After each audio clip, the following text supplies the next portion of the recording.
Avon special में आपका स्वागत है। चाइना से फैली कोरोना महामारी और इसकी दहशत से दुनिया ने बड़ी मुश्किल से निजात पाई थी, लेकिन अब एक बार फिर से पड़ोसी देश चीन ने एक नई बीमारी ने दस्तक दी है और इस रहस्यमयी बीमारी की चपेट में सबसे ज्यादा बच्चे आ रहे हैं। हालांकि चीन की इस बीमारी को लेकर WHO भी सख्त हो गया है और इस बीमारी को लेकर पूरी नजर बनाए हुए है, लेकिन पूरी दुनिया के लिए यह बीमारी चिंता का सबब बन गई है। पूरी दुनिया के साथ साथ इस बीमारी का हमारे देश पर कितना असर है और हमारे देश के चिकित्सा जगत में इसको लेकर क्या तैयारियां हैं, चिकित्सकों की क्या सलाह है, इन तमाम बातों को जानने के लिए दुनिया के जाने माने फिजिशियन डॉक्टर सुधीर भंडारी से खास बातचीत की एवन टीवी की वरिष्ठ संवाददाता भारती उत्कर्ष जैन ने। आइए देखते हैं एक रिपोर्ट। कैसे निपटे निमोनिया से, चाइना की इस बीमारी से कैसे बचें, इस बीमारी से कैसे रहें अवेयर, हिंदुस्तान में इस बीमारी का कितना है असर। भारती उत्कर्ष जैन की डॉक्टर सुधीर भंडारी से खास बातचीत। कोविड-19 जैसी हाईली ट्रांसमिटेड डिजीज से पूरी दुनिया बुरी तरह से जूझ रही थी। भारत भी कहीं इससे पीछे नहीं था और इन सब से एक तरह से अभी हम उबरे भी नहीं हैं कि फिर से एक ट्रांसमिटेड डिजीज की आहट सुनाई देने लगी है। और अभी रिसेंटली ऐसी रिपोर्ट्स में सामने आया है कि चाइना में निमोनिया के केसेस अचानक से बढ़ने लगे हैं। इन सब पे विस्तार से हम बातचीत करेंगे। हमारे साथ RUHS के vice chancellor doctor Sudhir Bhandari ji मौजूद हैं। सर, आपका बहुत बहुत स्वागत है। Thank you. सर, सबसे पहले मैं आपसे ये पूछना चाहूंगी कि हाल ही में जो रिपोर्ट्स आ रही हैं, खबरें आ रही हैं कि चाइना में निमोनिया अचानक से फैलने लगा है, तो ये एग्जैक्टली है क्या? Yes ma'am, I think definitely 13 नवंबर को जो चाइनीज हेल्थ कमीशन है उन्होंने नोटिफाई किया कि सडनली वहाँ पे बच्चों में लंग इन्फेक्शंस काफ़ी अधिक होने लग गया है और ऐसा देखा गया कि big number of children from age group of 5 to 12 के अंदर रेस्पिरेटरी सिम्टम, जिसको ILI लाइक सिम्टम्स बोलते हैं, इन्फ्लुएंजा लाइक इलनेस, जिसमें गला खराब, खांसी, जुखाम, बुखार और सांस में दिक्कत होने लग गई और हंड्रेड्स एंड थाउजेंड्स के में नंबर इन बच्चों को अफेक्ट होने लग गया। देन दे रियलाइज कि there is some activation of some viral disease. वैसे जैसे ही विंटर्स आता है, विंटर्स में लंग इन्फेक्शन और रीएक्टिवेशन ऑफ वायरल इन्फेक्शन काफ़ी अधिक होने लगता है और वहाँ पे उन्होंने एनालाइज किया कि जो सिंपल विंटर वायरसेस होते हैं जैसे इन्फ्लुएंजा वायरस, एडिनो वायरस, एक वायरस का नाम होता है रेस्पिरेटरी सिंकिशियल वायरस, और अनदर कॉमन वायरस जैसे होने से ये होने लगा, और एक बैक्टीरियल इन्फेक्शन जिसको माइकोप्लाज्मा इन्फेक्शन और न्यूमोनिया, वो भी बच्चों में पाया जाने लगा। सबसे बड़ा कारण ये था कि उन बच्चों को ऑलमोस्ट 2 to 3 इयर्स तक सीवियर लॉकडाउन फेस करना पड़ा। कुछ बच्चे कोविड के पहले जन्मे थे, कुछ कोविड के दौरान बॉर्न हुए थे, तो इतने टाइट लॉकडाउन के कारण चाइना में उन लोगों का इतना आइसोलेशन था कि जनरल इन एजेंट्स का उनका एटमॉस्फेरिक इंट्रैक्शन ही नहीं हुआ और उनमें इम्यूनिटी नहीं डेवलप हुई। तो इस तरह के वायरल और बैक्टीरियल इन्फेक्शन बच्चों में होने का एक सीवियर वहाँ पे आउटबर्स्ट हुआ और वही सब अभी पैनिक का कारण बना हुआ है। जी डॉक्टर साहब, इससे एक चीज में यहाँ पे एक क्वेश्चन पुट अप होता है कि क्या कोविड-19 से सफर्ड जो लोग हैं, क्या उन्हें ज्यादा खतरा है क्या, या फिर हम इसे एक सीजनल फ्लू के तौर पर भी देखें और इतना घबराए नहीं? ट्रूली स्पीकिंग ये एक एग्रेवेटेड सीजनल फ्लू की कैटेगरी में आएगा, क्योंकि उन बच्चों की और यंगर चिल्ड्रन की 3 साल में because of intense isolation immunity develop ही नहीं हो पाई। तो जो सिंपल फ्लू था वो बहुत एग्रेवेटेड रूप में डेवलप हुआ और खासकर एक तरह का बैक्टीरिया जिसको माइकोप्लाज्मा निमोनिया बोलते हैं। आपको जान के ताजुब होगा कि जो माइकोप्लाज्मा निमोनिया के द्वारा जो निमोनिया होता है उसको वॉकिंग निमोनिया बोलते हैं। वॉकिंग निमोनिया मीन्स बच्चा खेलता रहता है, दौड़ता रहता है, घूमता रहता है खांसी, जुकाम, बुखार के साथ, और ये उन लोगों में ज़्यादा हुआ था जिनमें इम्यूनिटी नहीं डेवलप कर पाई। बट कोविड के दौरान जो एल्डरली लोग हैं, जो इम्यूनिटी जिन लोगों की कम है उनमें भी ये बच्चों से थोड़ा स्प्रेड हो सकता है। तो ट्रूली स्पीकिंग ये एक्सेजरेटेड वायरल इन्फेक्शन है, सीजनल फ्लू का प्रकार है। ये माइकोप्लाज्मा इन्फेक्शन भी एक तरह का बैक्टीरियल इन्फेक्शन है जो बच्चों में mild to moderate symptom produce करता है। कोई भी बच्चा जब एक बार इन्फेक्ट हो जाता है तो 10 और बच्चों को इन्फेक्ट कर सकता है, और एक बार कोई बच्चा किसी के कांटेक्ट में आ गया तो उसमें 1 से 4 हफ्ते बाद इसके लक्षण डेवलप हो सकते हैं और ये 3 हफ्ते तक रहते हैं।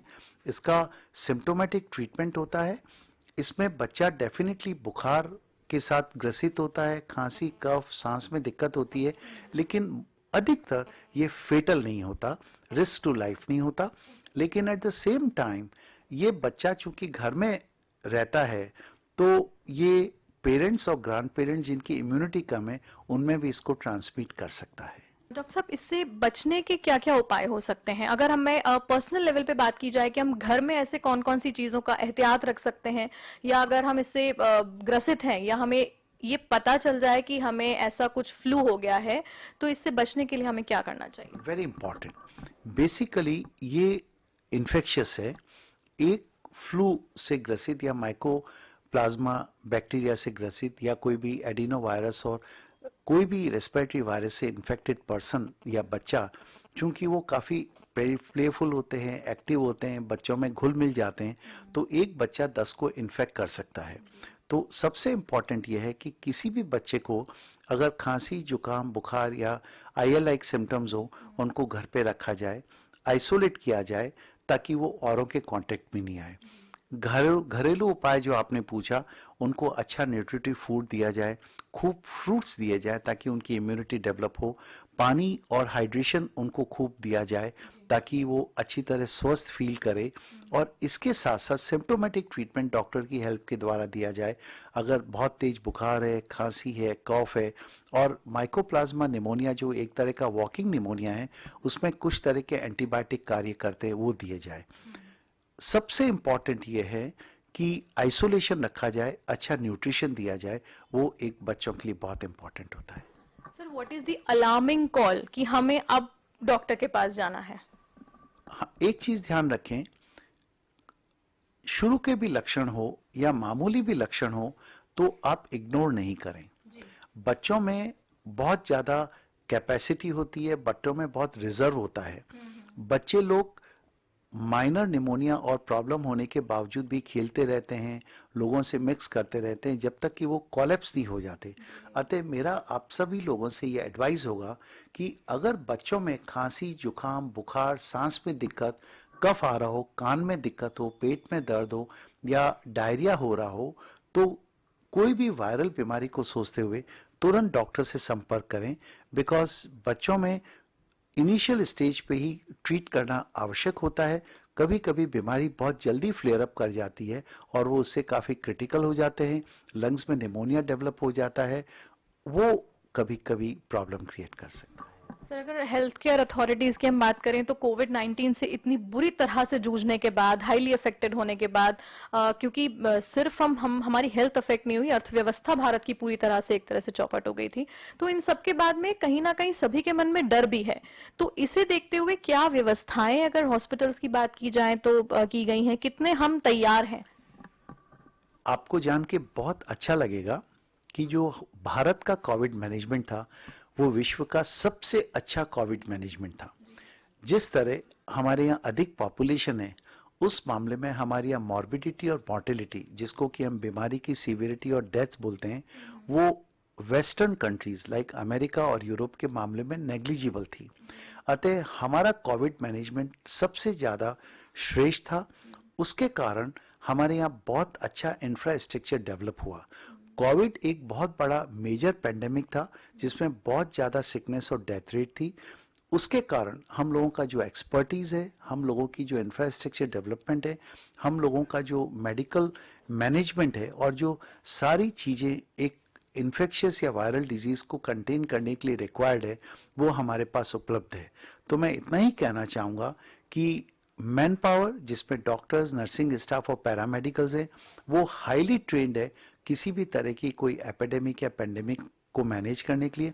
हमारा इंफ्रास्ट्रक्चर बहुत उत्कृष्ट है, हमारे यहाँ सपोर्टिंग सिस्टम बहुत अच्छा है। तो मैं आप लोगों को कहना चाहूँगा, किसी भी तरह की कोई चिंता करने की बात नहीं है।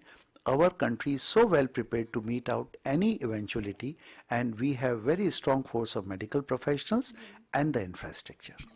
डॉक्टर साहब, एक मॉक ड्रिल भी की गई हाल ही में, ताकि हर तरीके से हम तैयार हैं कि नहीं इस बात से निपटने के लिए। तो इसको किस तरीके से इम्प्लीमेंट किया गया और क्या मायने इसके हम लोग देखें? देखिए, जब भी कोई सिस्टम होता है तो ये एसेस करने के लिए कि ये system is in force, system is in action and system is functioning. क्योंकि कोविड को गए हुए भी ऑलमोस्ट 1 साल से ज़्यादा हो गया है, तो कोविड मैनेजमेंट के लिए हमें आईपीडी की फैसिलिटी की जरूरत थी, आईसीयूज की जरूरत थी, वेंटिलेटर्स की जरूरत थी, कंसंट्रेटर्स की जरूरत थी, ऑक्सीजन जनरेशन प्लांट्स की जरूरत थी और एक ब्रिस्क रिस्पांस और तत्परता की जरूरत थी।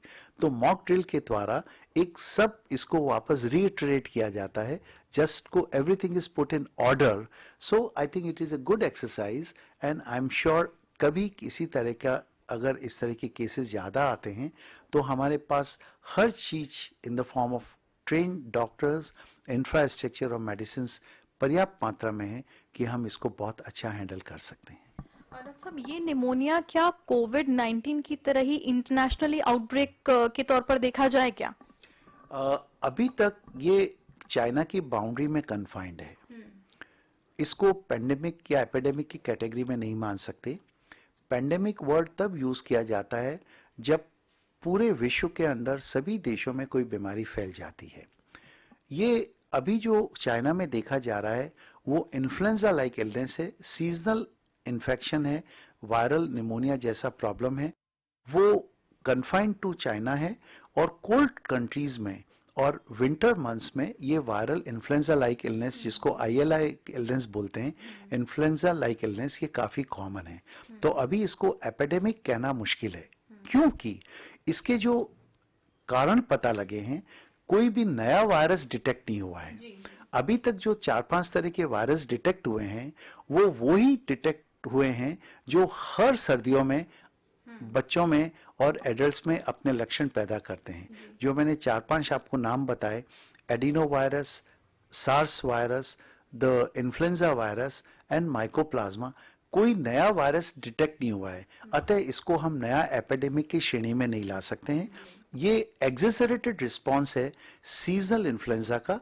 वो इसलिए हुआ है क्योंकि उन बच्चों में इम्यूनिटी डेवलप नहीं हो पाई, और उसका एक साइंटिफिक मेडिकल टर्म हम बोलते हैं इम्यूनिटी डेट, मींस इम्यूनिटी की कमी उन बच्चों में पाई गई, जिसके कारण इन्फेक्शन फ्लेयर अप हो गया।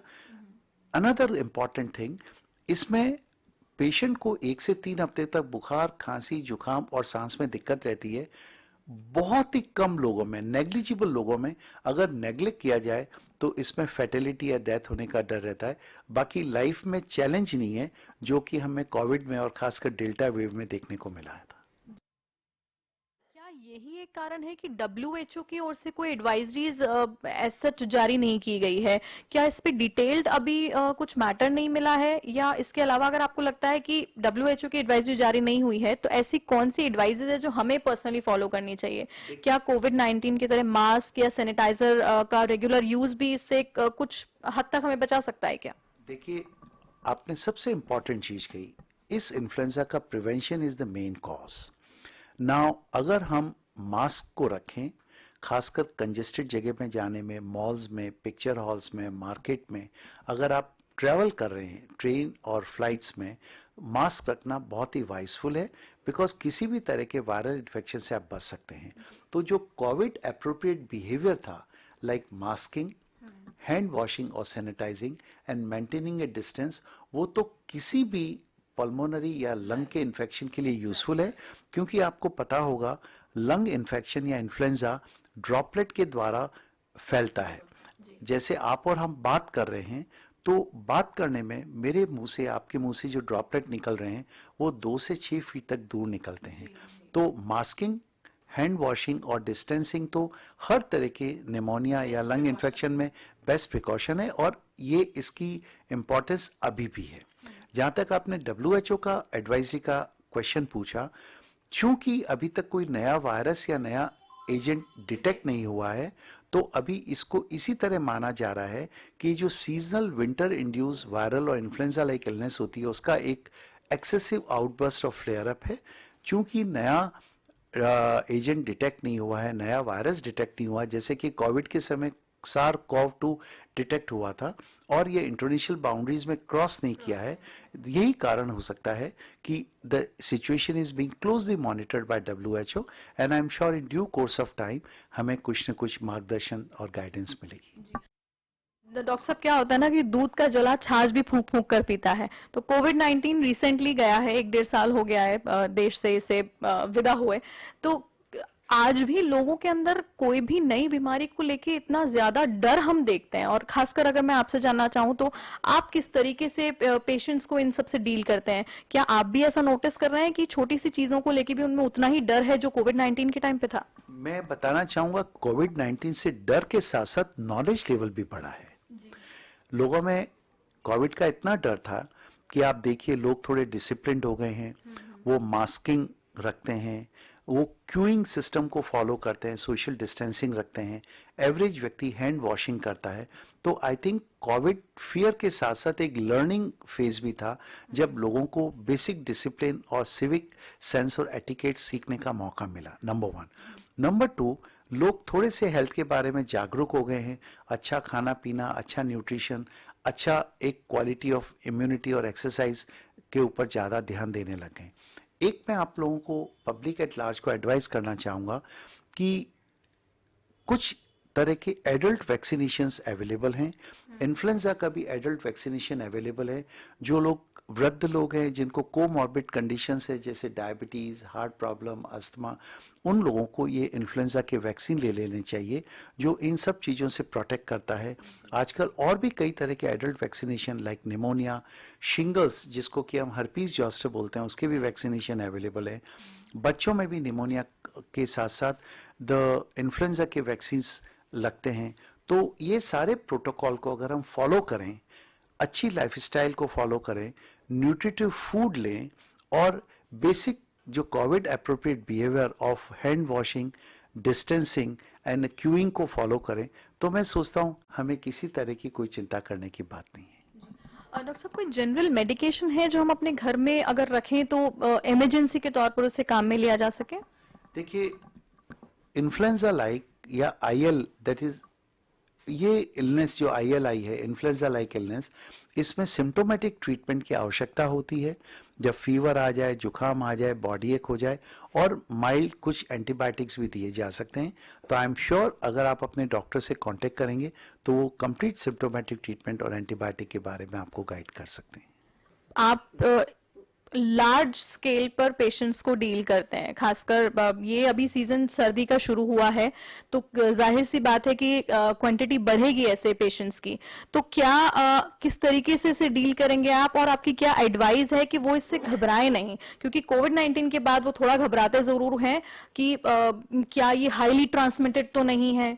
मैं दो ही चीजें मेरे व्यूअर्स को बताना चाहूंगा कि अभी जो पेंडेमिक जैसी सिचुएशन कुछ भी नहीं है।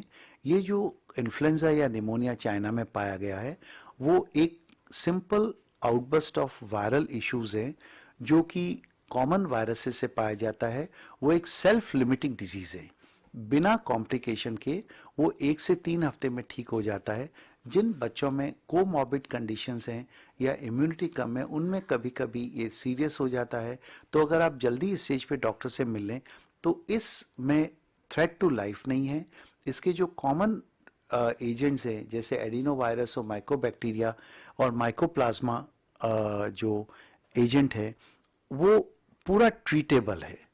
तीसरा, बेस्ट ये रहेगा जब आपको कंफ्यूजन हो तो अर्लीस्ट स्टेज के अंदर आप डॉक्टर से कांटेक्ट कर लें so that he can reassure you कि आप में किसी तरह का कोई कॉम्प्लिकेशन नहीं है, जो कि बहुत कम लोगों में हो सकता है। तो इम्पॉर्टेंट एडवाइस ये रहेगी, अर्ली कंसल्टेशन विद डॉक्टर, उसको आइसोलेशन ऑफ द पेशेंट ताकि वो अब दूसरों को इन्फेक्ट नहीं कर पाए, rich nutritive food as well as lot of liquid for hydration of the patient and proper management by doctor. I think ये सब आप करेंगे तो आप कोई रिस्क आपको नहीं रहेगा। इसके अलावा आप वैक्सीनेशन के बारे में अपने डॉक्टर से सलाह ले सकते हैं। और डॉक्टर साहब, वैक्सीनेशन को लेके एक सवाल मेरे मन में है कि लोगों में कोविड-19 के तीनों डोज के बाद में एक अलग सा डर है कि ये कोई भी बीमारी या कोई भी सिम्टम वो देखते हैं तो उन्हें लगता है कि ये वैक्सीनेशन का साइड इफेक्ट है, तो क्या ऐसा है क्या? मैं आपको बताऊं, 30% अमेरिका की पॉपुलेशन ने वैक्सीन नहीं लगवाया और भारत से 10 गुना ज्यादा डेथ्स अमेरिका में हुई है। जो भी कॉम्प्लिकेशन हुए हैं वो कोविड डिजीज के कारण हुए हैं। वैक्सीनेशन पूर्ण रूप से सेफ है और आज हम प्रोटेक्टेड फील करते हैं, आज हम सिक्योर्ड फील करते हैं। आज थर्ड वेव के अंदर हमें किसी तरह का कोई कॉम्प्लिकेशन देखने को नहीं मिला, बिकॉज सेकेंड वेव के बाद वैक्सीनेशन शुरू हो गया था। तो वैक्सीनेशन के सारे पॉजिटिव और इफेक्टिव इफेक्ट्स हैं। आपको किसी तरह की कोई डरने की आवश्यकता नहीं है। अगर आपको कुछ कॉम्प्लिकेशन हुआ है तो वो पोस्ट कोविड सिंड्रोम के कारण हुआ है। पोस्ट कोविड सिंड्रोम वो डिजीज है जो कि कोविड होने के 9 महीने बाद तक वो आपको ब्रेन में, हार्ट में ब्लड क्लॉट कर सकती है, सांस भरने की प्रॉब्लम क्रिएट कर सकती है, हर पॉसिबल ऑर्गन को अफेक्ट कर सकती है, जिसको कि पोस्ट कोविड सिंड्रोम बोलते हैं। तो ट्रूली वैक्सीनेशन के साइड इफेक्ट्स डॉक्यूमेंटेड नहीं है। वैक्सीनेशन ने तो हमारी क्वालिटी ऑफ लाइफ को बहुत प्रोटेक्ट किया है। Thank you so much doctor साहब। तो ये थे हमारे साथ में RUHS के vice chancellor doctor Sudhir Bhandari ji, जिन्होंने विस्तार से हमें बताया कि रिसेंटली जो ये निमोनिया देखने को मिला है, हालांकि अभी इसके केसेस चाइना में ही हैं, लेकिन फिर भी भारत पूरी तरीके से तैयार है हर स्थिति से निपटने के लिए। कैमरा पर्सन अभिजीत के साथ मैं भारती उत्कर्ष जैन, A1 TV। चाइना में फैल रही रहस्यमयी बीमारी से फिलहाल भारत में डरने की जरूरत नहीं है। हालांकि चिकित्सा महकमा अलर्ट मोड पर है। स्वस्थ रहिए, सजग रहिए, सेहत के प्रति जागरूक रहिए। फिलहाल A1 स्पेशल में इतना ही। मुझे दीजिए इजाजत। नमस्कार।